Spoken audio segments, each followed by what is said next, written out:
Hi, I'm Vanessa Lynch, the Pennsylvania Field Organizer for Moms Clean Air Force. Thanks for joining us today for our next episode of Moms Read for Our Future. Our book for today is Out of the Woods, a true story of an unforgettable event by Rebecca Bond.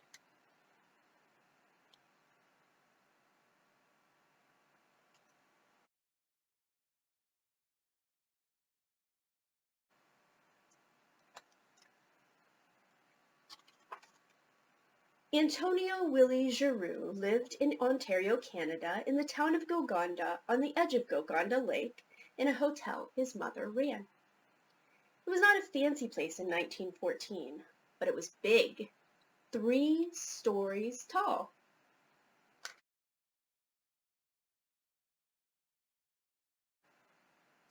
There weren't many children to play with, so Antonio made friends with the hotel workers.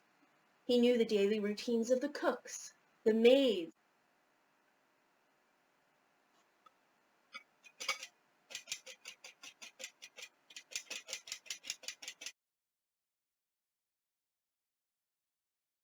and the hired men who stoked the stoves and maintained the building.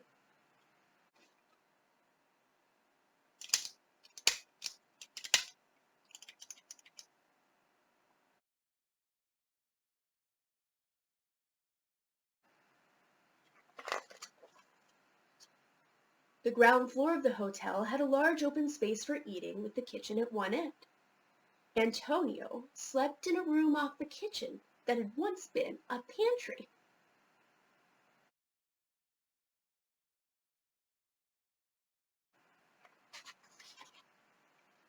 The second floor had rooms for travelers passing through and outdoor sportsmen who would stay for a few days to fish or hunt.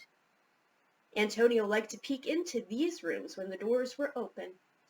Even though they had warm, dry beds and woolen blankets like his own, these rooms were much more interesting.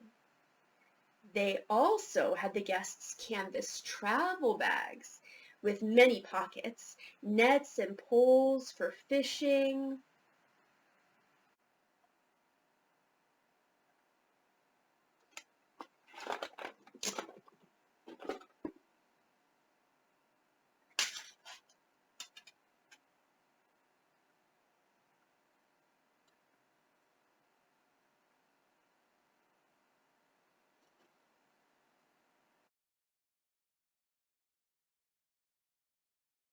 But the top floor was Antonio's favorite, one great room lined with rows of bunk beds. It was here where the men who worked in the forest, trappers, lumberjacks, and silver miners, lived for months at a time. Here it smelled wonderful, of sweet tobacco and wood, wool and leather and sweat. Here Antonio could listen to French and English and Native American languages, sometimes all spoken at once.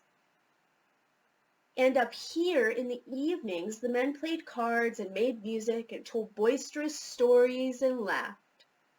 Antonio loved how the top floor of the hotel was very noisy until the lanterns were blown out and everyone fell asleep. Only then did it become so quiet he could hear the fir boughs brushing against the window panes.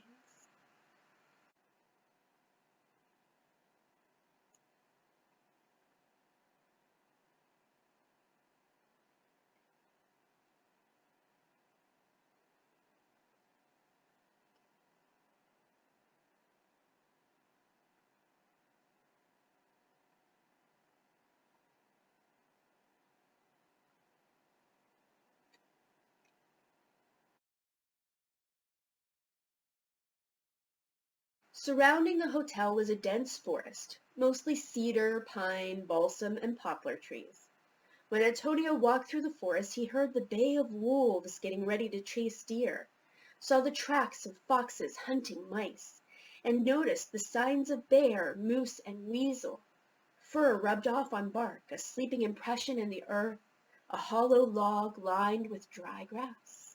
These half-glimpses were never enough for Antonio, but he also knew that in Golconda, with its trappers, hunters and lumberjacks who made all tall trees crash to the ground, the safest place for the animals was a distant, hidden one.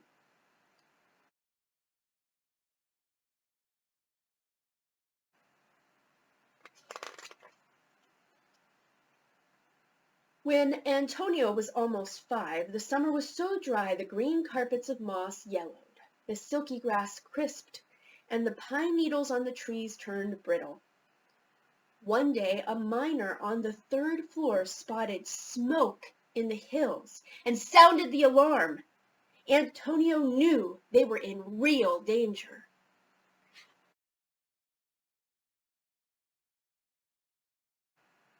The news spread fast. The fire spread faster.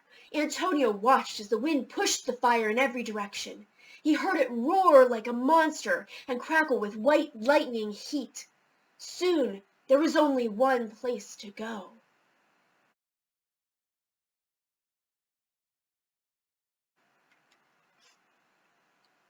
All the people of Galganda, hotel guests, trappers, lumberjacks, silver miners, cooks, maids, hired men, Antonio's mother, and Antonio went into the lake.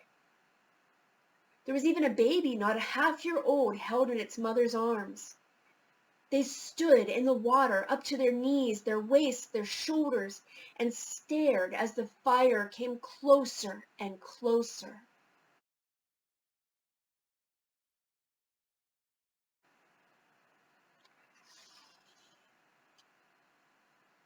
And then, through the smoke and flames, Antonio saw something remarkable. Out of the forest and into the lake came foxes and rabbits, bobcats and raccoons.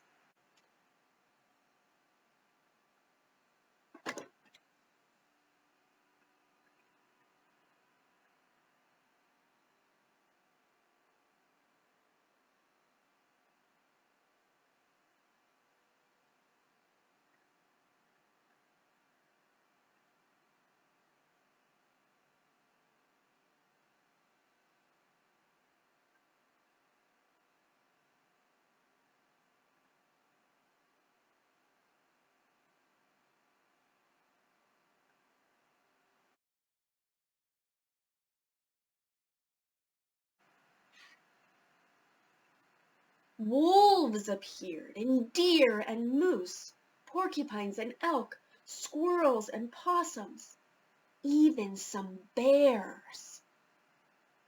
Antonio watched as all the animals came out of the thicket and down from treetops and stood in Galganda Lake as the forest around them burned.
Wolves stood beside deer, foxes beside rabbits, and people and moose stood close enough to touch.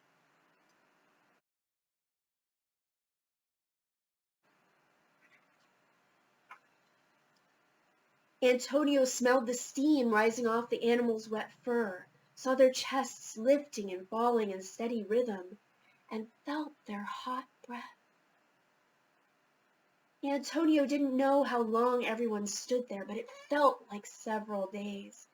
The fierce fire and smoke made the sky so black no one could tell whether it was day or night.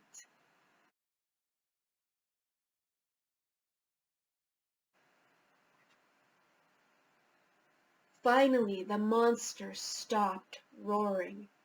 The red flames blew themselves out. The black sky turned charcoal gray, heather gray, and then almost blue. It was safe at last to leave the lake.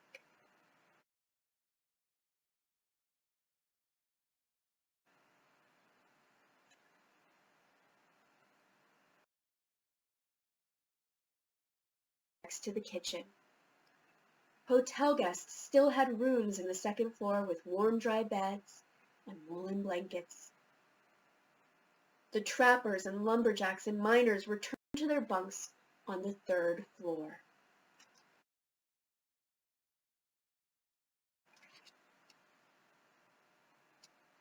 Antonio continued to live in Galganda for the next 10 years of his life.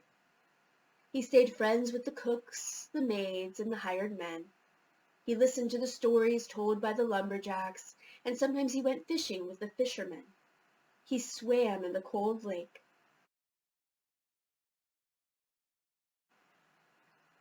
But Antonio never forgot the fire or the people up to their waists in water. Mostly, he never forgot how he had watched that distance between animals and people disappear in the summer of 1914, when he was almost 5 years old.